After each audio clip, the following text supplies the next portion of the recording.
Welcome back to Appalachian Dim Sum, where entertainment is our comfort food. Today we're going to be, I guess we're going to call it like a buffet episode. Yep. We had a few weeks where I was traveling, you were pretty busy, so we weren't able to get together. This is kind of just going over several of the things that we did, watched, filled our time with in that gap. It's kind of like what we used to do for in an introduction. Yeah. And I was very surprised because it's been about 2 weeks since we've gotten together. Yeah. And we were getting together for about a month. We were trying to see what it was like. What if we get together every week?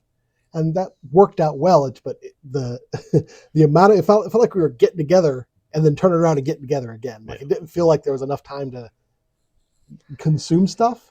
But these past 2 weeks, I'm like, I've done a lot. Basically, if you have any plans on a weekend, then we basically had like 3 days to like either watch something or go do something to come back and talk about. Yeah. Unfortunately, my weekends are usually not anything that's a whole lot of fun to come back and talk about. It's either a family thing that we're tied up with or a business thing. It's like I went in another city and I stood behind a booth and sold stuff. It's like, that's not terribly entertaining. But what we're going to talk about for our buffet is first, Joel's going to talk about something that he does every year, right? Well, it's becoming that way. I've only done it for a few years, but it's a G Fest. Yes, yeah. G Fest is it's a Godzilla fest. It's almost like what's the thing? The Super Smash Brothers Con that we used to go to is now like Northern Virginia. It's Nova. I can't remember how they abbreviated it. They had to like stop their ties with Nintendo because Nintendo tried to sue them. Oh, really? Awesome. So this is not Godzilla Fest because just G Fest. Toho would be all over them on that one. What does the G stand for? Gigantic. Yeah. There you go. Yeah. And then I'm going to talk about Evil Dead Burn. I saw it. I have some comments, but I'm not going to really go into it. It's more of a short opinion piece, not a review or anything. Yeah. I'm sure once Joel sees it, we'll actually talk about the movie itself, going more in depth. But I think we could probably do a more in depth into just Evil Dead stuff. Yeah, absolutely. You had mine's going to be another kind of similar type approach to just a film called Fences. We'll get into that as kind of more of a recommendation than a review or anything like that. Yeah, that's a good way to put it. Yeah. And then I have some comments about the game NTE. I talked about a couple weeks ago, and I was like, I think I'm going to be done after this. I'm not done, so I'm going to talk about that. Yeah. All right, let's get pretty much it. Yeah, let's get right into the Gigantic Fest. Well, even like if I don't think I got you a picture of it. Their logo, they always kind of make their own kaiju, and it's sort of a hybrid of multiple things. Doesn't look exactly like Godzilla because of their copyright issues, but it's not just Godzilla. It really is a kaiju fest, kind of focusing on Godzilla, Ultraman, Gamera, and then some of the other sort of older Japanese. There's a lot of kind of random things that kind of, some of it came out of Toho Studios, some of it came out of other stuff. But so this G Fest logo is just for this year. I'm looking at it. Kind of like a dragon with spikes on his head. Yeah, it looks more like a. I think that's similar to what they use every year. I discovered this thing 3 or 4 years ago, where my wife got me tickets to go because Don Fry was there. And I'm a personal fan of his. And that's because he was in Godzilla Final Wars. He's not an actor. He'll tell you he's not an actor. He's an MMA fighter that ended up in a Godzilla movie. Okay, because he was wrestling in Japan at the time. I think his agent or another, he met people that were involved in the film industry, and they're like, we need an American for this role. And it's like, you're kind of like a tough guy. I was like, would you be in it? And he's like, yeah, sure. It's Don Fry. So the dragon actually kind of has some like Eastern dragon qualities to it. It's got some like feathery looking scales on his head. Yeah. The whole thing. It's a cool dragon. Have they done anything with that? No, you want to get into it, but have they done anything with this particular character? Or is it just I think they put it on their merch and stuff. Okay. But they've in the costume contest they have a big cosplay contest for this thing. Mm. They had somebody that I think had a version of like a dragon like that somebody built out, like somebody that was a serious cosplayer Yeah. that had like steam and stuff and backlit eyes and functioning moving tail and all that kind of stuff. That's cool. Um, this thing started in 1994, Oh and it wow. was like just the writers for G Fan magazine, which is just sort of a kaiju Back fan when magazine. back when zines were a thing. Yeah, they just started meeting at a hotel just to kind of get together and kind of hang out and talk about monsters and stuff. I think they had such a good time. They're like, "Why don't we make this a con?" They did that, and it grew from there. It really is not like some of these big things. Yeah, I go to some shows that are 50,000 people, some that are 90,000. This is just over 8, but it is in a Hyatt Regency Hotel in Rosemont. That's the picture I've got up. Rosemont's kind of a little business district that's south of Chicago, outside of Chicago. Kind of gets you away from the dangerous parts of Chicago, and it's a nice place to go to events because it's just hotels and a casino and convention centers. And a lot of business functions and stuff take place there. But I don't know what was going on that night. There was fireworks there, so that was kind of cool. Just over top of the one building with a little Rosemont symbol on it. But um, I went there as a attendee one year, and then through somebody that I know, a guy that owns this business called Toy Matrix, started going there to work for him because he has a pretty massive booth and he always needs helpers. So I've gone the last 2 years working for him, and definitely a different side of it. I think I got to see a couple things last year. This year it was really busy. I really didn't see anything other than our booth. I got to walk around the vendor hall before it opened up, and that was about it. But it's a small hall. They cram a bunch of people into it. My fear with shows like this is like it is attained perfection. It's like don't change it. Right. But everybody always wants to increase the number of attendees, Grow. and then you do that, then you expand the vendor hall, and you end up getting twice as many vendors, and then you kill the environment for the vendors because you undercut all of their business by doubling the number of vendors and all that kind of stuff. So The hopefully they don't do that. But the mascot kaiju's name is G Fantas. yeah, It's awesome. yeah. That's a look at the vendor room. It literally is like, especially by the booth that Toy Matrix runs, you can't hardly even round that corner. You have to just kind of get in line and just kind of go with the mass of people as they shuffle down. It doesn't look very large. That is probably about a fifth of it. Oh, okay. We're right in the center. The edge of where these people are standing was the booth I was working at. It's on the back wall. That's kind of like a little view of this direction of it. There's another way that way. Then there's the big center aisle, and then there's 2 rooms off the sides of those. So the main room, compare it to like the Berglund Convention Center in Roanoke. Ugh, I would say bigger. It would be a third of that at best. So not as big. Okay. Yeah. Wow. And 8,000 people. That's a lot of people in that. They go size. Different rooms. They've got model rooms downstairs. They got a different section where they have celebrities. I think they had maybe a suit guy that did the original Ultraman or something like that, or maybe one of the guys that was part of the Ultra Force. I can't remember what they're called. The investigative team of guys that was part of Ultraman. One of them was there. There's usually a lot of other sort of less known, this was a girl in Godzilla versus Space Godzilla or something, right. That kind of character. I didn't even go over the whole list because deep cuts. Yeah. But I mean, they're always cool. Fans know this stuff backwards and forwards. Godzilla fans especially are really thorough and knowing, and the same thing with like Ultraman and Gamera and all that kind of stuff. They're very dedicated fans. And of course, my main part in going there is it gives me a chance to shop for stuff. Right. I collect. Yeah, I was thinking that with this kind of thing, you almost have to treat it like gambling. You go in with a certain amount of money. Like, this is my spending money. I went in there with a list of things I was looking for. There's only 2, and I found one of them. Another one when I got home, I ordered because I could not find it there. It may very well have been there, but it literally was so crowded. And the few times I tried to go around the room, there were parts of booths that you couldn't even see. I was like, I'm not going to push my way up there just so I could see. I was looking over people to see what I could find. That's the old storefront. They don't have a storefront anymore. They've just gone to where they do shows, just like we do with Dark Moon Japan. So they just do way bigger shows than we do because they take a ton of stuff and they set up a big thing. It's much larger scale business than what I do, but it's awesome group of guys. Um, on the right, looking at the picture, was the missing piece. It's probably the worst design Godzilla that they've ever done, but that's the 1962 King Kong versus Godzilla movie, the original one. That set of three, I had the other two, and I was like, I need to get the third one so I can complete the set. And I walked in and made a half a lap and found it, and I was like, yes. It's like, have you ever seen that image of the three dragons where one of them's Doofy? No. It's a image that's used in a lot of memes. Yeah.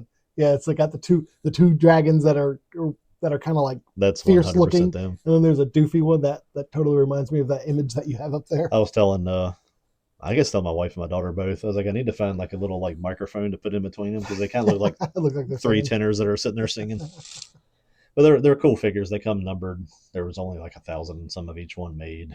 So nice. I've got my set of those. I'm done on that hunt. And the other one I just got just because it looked cool. Yeah. I was walking past the booth. I was like, yeah, I kind of want that. When I saw it, when you sent me a picture of it, I really liked the blue. There's inside Godzilla's mouth, it's like a blue highlight paint. Yeah. And I've seen a lot of like Warhammer painters, like the miniatures, painting like the gun flash effects with paint on the miniatures. And I'm always really impressed at how you can make something look lit with just paint. And that's exactly what this is. That's awesome. I saw this through Godzilla.com, but I like the idea of supporting vendors since I am one. Yep. And somebody had it. I may have paid a little bit more for it than I could have got it off of a website, but that's the way it goes. I didn't have to wait for it to come in the mail, and I didn't have to watch a UPS guy or a FedEx guy kick it up my driveway. So toss it from 45 feet away. Yeah. Did I put another figure on or not? I did not, did I? No, you did not. I got another third one. It's a little smaller figure. It was like the little from -1 before he turns into the big Godzilla when he's on the island killing the pilots. You did. I got a little. I'll bring that up. Got a little figure of that. I thought that was Yeah. Here we go. I thought that was a video. Here we go. Yeah. Yeah, that was cool. Smaller figure, cheaper. Still a lot of detail. Yeah. And again, lighting effects with paint. Yeah. No lights on that at all. And I think my son thought I was sending him a picture. He's like, "Has it got lights in it?" I was like, "No, that's just the way they painted it." Totally looks like it does. Looks like there's LEDs in it. Yeah. Awesome. I'm down to, my cases are pretty full, so I'm down to like looking for small pieces, and yeah, I can get a few more things, but I'm not trying to collect everything. There's just I think I'm kind of like you. I just like to collect stuff that I like. Yeah. I forgot to bring it. I did buy you that book. I had sent you an image of it was a novel of Godzilla -1. Oh.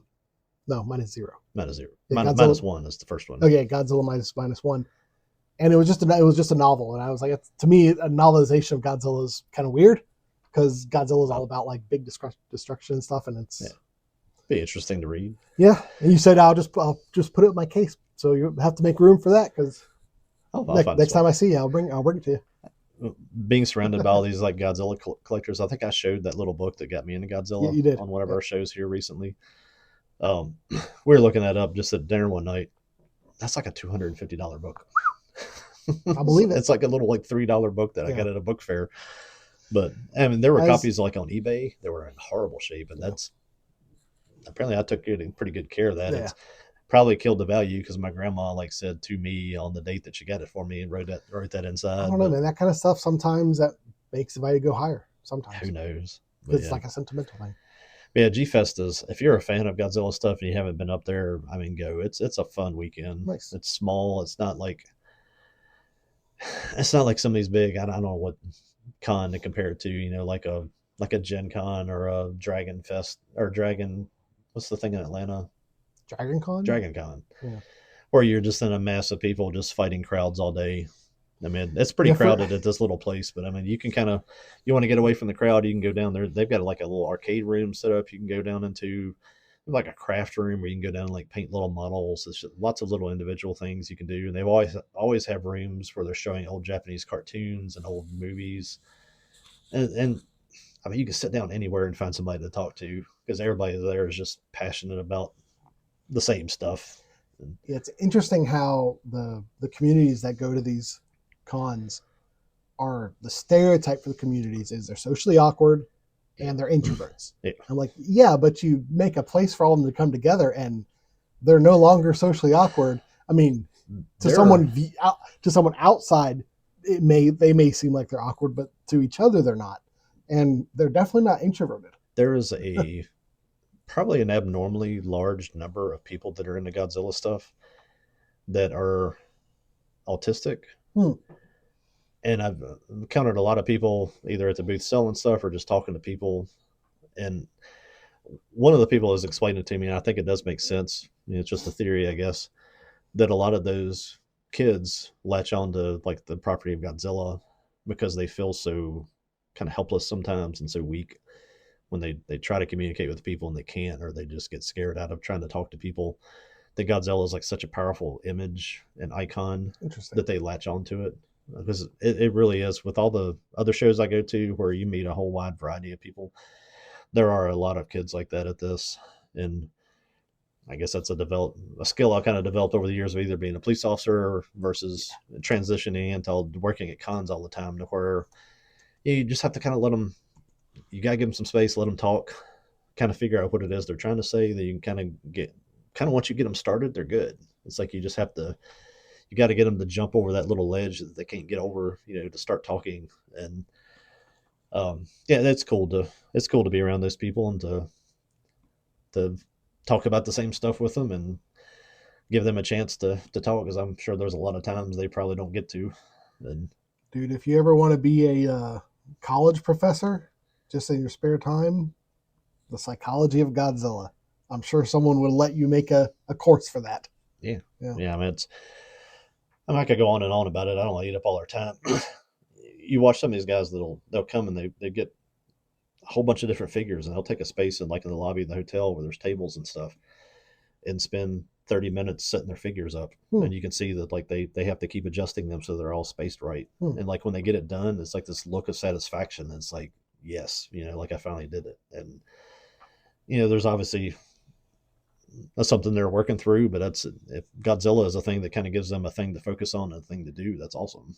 I mean, I just like him because he's big and he's a dinosaur and he blows up stuff. Right. But different things do things for different people, and that's kind of cool.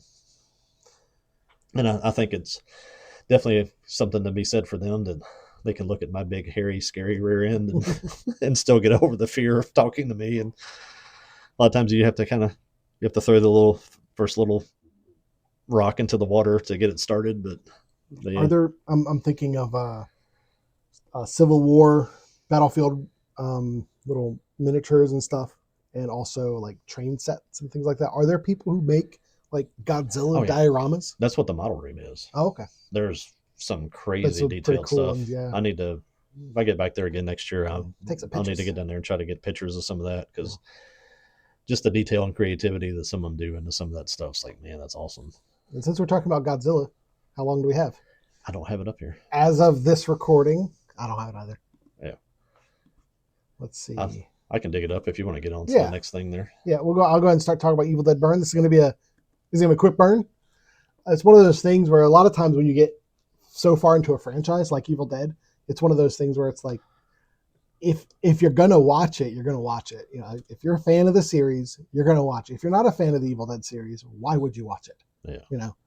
And I've seen some people talk about, this is the worst Evil Dead film, but I mean, they're all great. So if it's the worst of a great group of movies, okay. On Godzilla, approximately 112 days, 9 hours, 47 minutes, 19 seconds. Okay. Well, by the time we get back together, we might be under 100 days. Under 100. Yeah.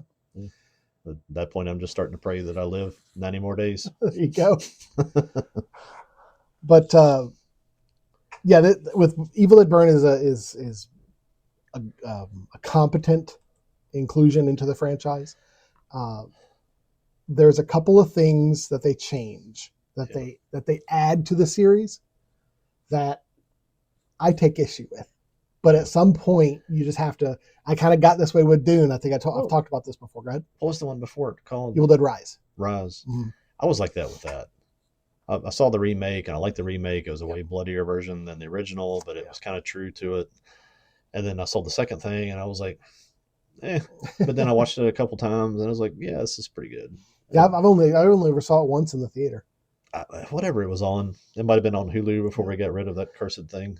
But Well, like one of the things that Evil Dead Rise added was the fact that like the Deadites could literally merge together, and like they created that flesh monster thing. yeah, That was new for the franchise, and that makes it kind of crazy. yeah, But there's two specific things about Evil Dead Burn that they I wouldn't say alter, they clarify or they solidify about the way things work in this world that does kind of change what the franchise is about. We'll talk about that more when you actually see it. But like I was saying, like with Dune, like when I heard about some of the changes Villeneuve was doing with Dune, and like with a lot of people are upset with like Chani being the fact that she's not 100% behind Paul. And yeah, yeah. I made the decision early on with that film. I was like, I'm going to enjoy it. I'm going to take the film for what it is, and I'm just going to enjoy it. And I'm going to be happy that I get more Dune. Yeah. I kind of feel that with Evil Dead. I'm like, you know what? I'm just going to enjoy it. And this movie isn't going to any way retroactively change the other movies. Mm-hmm. I'm just going to enjoy what this movie is. And although I wish we had gotten more Ash versus Evil Dead, and I wish we got more Ash, I do think that what these directors are doing with the Evil Dead franchise is interesting. Yeah. Gonna get us back to Ash anytime, you think? No, I don't think so. I did a tongue-in-cheek short that got like 13 views because it asked, should this be only for 18 plus? And I was like, well, it is Evil Dead, so yeah, 18 plus. So 13 people saw it. Yeah. Where I jokingly was like, well, Evil Dead Rise, another word that is pronounced raze is R-A-Z-E, which means to destroy, usually by mean of burning. So you raze, you burn, you're left with ash. So could the third one be Evil Dead Ash? I know it's a stretch, it's a tongue-in-cheek thing, but I would love it if like the third film did bring a couple of the final girls together along with Ash and they defeat the Deadites once and for all or something like that. Yeah. But the tone of these films, of this Evil Dead trilogy compared to the previous Evil Dead trilogy are so different. I don't want to see them cross. Yeah. Because I don't want to see Ash in a situation where he's not being goofy. Yeah. And I don't think these characters being goofy would make sense. Yeah, there was no goof at all in the Rise movie. No, there's definitely. I'm assuming that Evil Dead Rise, Burn, and there will be a third one. They alluded to that, and as far as I know, Evil Dead Burn is doing okay. So I do expect there to be a third one. So it's not the trilogy isn't Evil Dead remake, Rise and Burn. The trilogy is Rise, Burn, and whatever comes next. Yeah. All right, and you saw a movie I've never even heard of. I threw this in because I guess that's been posted. Is that one of our pocket ones? Fallen? I don't think it's been posted yet, but yeah, that's it's one of the pocket ones. We watched Fallen a while back to do some content on. This is an older movie. We can post it whenever. Yeah. Denzel Washington. Every time you see something with Denzel Washington and get reminded how good he is and stuff, your radar goes up for anything else you flip past. And I think this was on Tubi. It might have been on Prime. I forget. Doesn't matter. 2016 movie that is a play that they just altered to film and do an amazing job. Did they record? No, it's just they adapted it. They adapted it to a film. Okay. But they really did a good job of like taking the framing of probably how the stage play was presented, and they shot the film that way. Okay. It's almost exclusive. It's not exclusively, but it is majority either inside the house or in the backyard. There's a few scenes where it goes outside of that, but I'm always at least intrigued by films that are like that take place in like one or two locations. Yeah, because most films they trot all over the place. Yeah, this is the characters. The different parts of the story are the characters that are coming through the house and interacting with him. It's Denzel Washington. Viola Davis is his wife. McKelty Williamson, who is Bubba Gump. Okay. is his brother. Several other actors you would recognize, I'm sure. The Stephen McKinley Henderson, that really light skinned older black guy that was in like Civil War. He was in it. 1950s Pittsburgh, and it's really just about like him raising his kid there, working in a blue collar job, living there with his wife, and kind of the struggles of that. And I was attracted to the movie because it is a excellent movie for fathers and for husbands both, kind of explore that struggle of what it's like to be a man and a dad, and a husband, all of those things. And um, it's we're normally into sci-fi stuff here. We won't go deep into that. We did an episode of Song Blue, and Yeah, that's doing great. People turned out for that one. But I mean, I recommend it to anybody that wants to watch a good movie. Yep. For a date night movie with your girlfriend or your wife or something, or if you're in my stage of life where you've raised kids and you've worked hard jobs and you've kind of done your time, I guess, so to speak. It's a great exploration of that. So it's a good film for the family. Yeah, maybe not necessarily a family film, but a film for the family. Film about family. About family, and okay. Families are not always neat, easy things to do. Just the struggles and the sacrifices that a dad makes there, I think, are a lot of things that a lot of people don't understand. And this film captures it, that you have to make sacrifices of your own, the whole mentality that's out there now for the go live your best life and be your best self. Well, Denzel Washington would tell you to blow that out your ass in this movie, because he's like, no, that's not what a man does. And it's I really loved it. I've heard about it. I kind of wanted to watch it, and I think I kept missing it on platforms. And I was like, man, I want to track it down. I'm pretty sure it was on Tubi. I think I put it into a watch list there, and I told the wife, I was like, I want to watch it before it goes off, because stuff comes off on a Tubi. Every time you turn around, you'll see really? something. It's like 2 weeks later, it's gone. I think some people won some awards for it. I don't know. Viola Davis won a Best Supporting Actress, and she's great in there. I think that's the same lady that played like the woman king that enslaved Africans and sold them to other people. Somehow that was a heroic movie. Because people make mistakes in their acting careers, but that she's awesome in this. I don't think you have to tell Denzel that he's awesome at what he does. I think he knows it at this point, but is it on Netflix? It's very possible. Let's see. It shows it right now as like a Paramount Plus thing, but I don't have it, so no, it's not on Netflix. I may have cut it on YouTube. I don't know, but excellent film. Awesome. And it's a good movie for somebody that has a father. If you think your father was hard on you, watch this movie and get that perspective of, kind of gives you the dad's perspective, and it kind of, you see the kid kind of working through it too, as he grows up and he leaves, his dad trying to get him to understand that you have to work and it's not about you going to go play football, and a kid joins the Marines and comes back home. So if you have a teen that's kind of giving you some lip, you put this movie on, you stand next to the TV, and as you're watching, go, You could do it that way. Might not get the message across. No, but definitely not. Be a good movie to start the conversation on, though. Yeah. So, yeah. All right. And about as much of a 180 as a person can go, let's talk about NTE. So I told you last week that I was like, if it doesn't matter if I get this Porsche or not, probably after this I'm done. Because I was like, I felt like this is like the anime Grand Theft Auto kind of. Yeah. Like, I feel like I've done everything in the city that is to do. I'm done with it. And then they came out with an update, and the update is the characters play Dungeons and Dragons. So when you play Dungeons and Dragons, you get teleported to this fantasy world that has like Dungeons and Dragon rules. Okay. I'm like, man, I don't know if there's a thing they could have done to entice me more. I'm like, that's perfect. Because when I saw the screenshots, and I have a screenshot up here, it's a beautiful world that they've created, and it's a small world, and that's one of the things I like about it, is it's contained.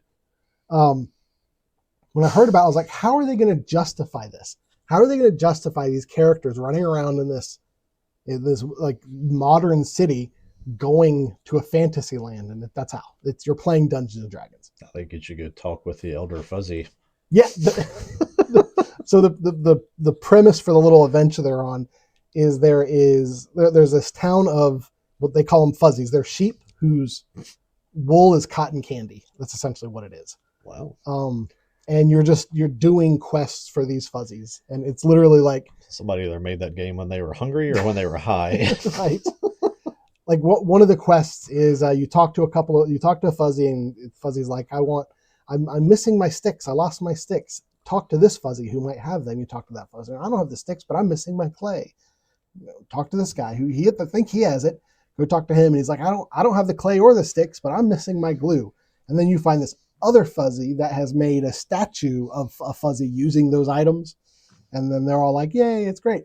It is I don't know if vapid's the word. It's like the fuzzies being made of cotton candy is a very good image for what this is. It is just like saccharine and just it's fluff. There's not really substance to it. It's not deep. It's just fun. I think the more the world kind of gets into deeper and deeper into video games on everything that I guess you're playing them on devices now, they're probably going to be like in your eyeball here at some point. I'm going to be sitting somewhere on a porch or a log just whittling like rabbits out of wood. The continuing proliferation of video games is not attracting me to them anymore. Well, I get way farther into games than you do. Like with No Man's Sky, I play that in VR. I mean, it's definitely one of the things that takes up a lot of my time. That's why it usually takes me, if I'm going to watch a series, it takes me a good 6 months usually to get through a series because I'm watching like an episode a week maybe. Yeah. Yeah. So it's but yeah, I've this stupid game's got me. By the time I get you watching Avatar: The Last Airbender, by the time you finish, I'll be 70. I'll be 50. Yeah. And that's what I need to do. The way I consume content, I just need to incorporate that series into like a weekly rotation. Yeah. This I've resigned myself. I said before, I think I'm done with this game. Nope, this game is probably something I'm going to be doing for the next few years. And we're either going to have to get you started on that because I think I showed you upstairs. You did. There's a trailer for a sequel movie When's that coming out? On Paramount this pretty soon. I didn't see a date on it, but it'd been a lot of rumors and stuff about it coming for the Airbender sequel movie about Aang. Yeah. We'll either do that or I'm going to have to bring my son on as a guest after we watch it. There you go. Or something like that. But that's our buffet episode. That's a couple of things we've been up to this past couple of weeks. Yeah, I mean, I've watched pieces of this, pieces of that. We're still trying to finish Golden Kamui. Haven't got there yet. Watching Miami Vice. Anybody that has missed that era of stuff, I think I said that when we were talking about Ghost in the Shell. Mm-hmm. It's on Tubi. Go back and watch the very first 2 episodes of Miami Vice, or a 2-part, basically like a pilot. Go watch those. Just watch it like it's a movie. Don't think that you're watching a series. If you really enjoy those 2, then watch the rest of the first season at least. We keep watching Just Shoot Me, that sitcom. It's on Hulu, and every couple of weeks it comes up and is like expiring Monday. And we're like, okay, so we'll just watch what we can watch until Monday. Well, it's Thursday now, and it was supposed to expire Monday. It's still on there. I don't know. We're just going to watch it until it either goes away or we finish it. We kept Hulu trying to get through Home Improvement because I never got to see it all the way through. And then started just like power watching it because they're like, it's going to go away. And that time came and went, and it's like, it was back on. I was like, that's funny. That was part of why I was like, I'm getting rid of this. I think they're bluff. I think it's a bluff. Like it says expiring, and they're negotiating contracts, and they're like, well, if you don't agree to this contract, we're just going to take it off. I think that's probably what it is. What's the one that just dropped the copies that everybody owned? Was that on PlayStation? Like they deleted them? Yeah. Yeah, PlayStation. PlayStation used to have a Netflix type. Actually, it was more like Amazon, I guess, because they had free stuff, but they also had stuff you could pay for. Terminator 2, I heard, was one of those. Yeah. There's a whole bunch of them. It just got added to Tubi. Oh, it did? That's hilarious. They killed your copy of it on PlayStation. They're like, here, Let's put it on Tubi. Yeah, there was something like 5,000 movies and videos that if you purchase them, not just like watch them, like if you paid them money for it, they just revoked your access. Like you can't, a lot of times with this kind of stuff, with digital content, what they'll do is they'll say, well, no one else can buy it, but if you bought it, you can still download it. Nope, they said, no, sorry, no one, even if you bought it, you can't download it anymore. I don't know if like you bought it and you downloaded it and it was on your system, if you could still watch it. I don't know about that. Yeah. But still, that's horrible. Don't trust PlayStation. Yeah. Just don't trust them. All right. That's a good way to wrap up our buffet. Don't trust PlayStation. Later. Bye. That's a good way to end it.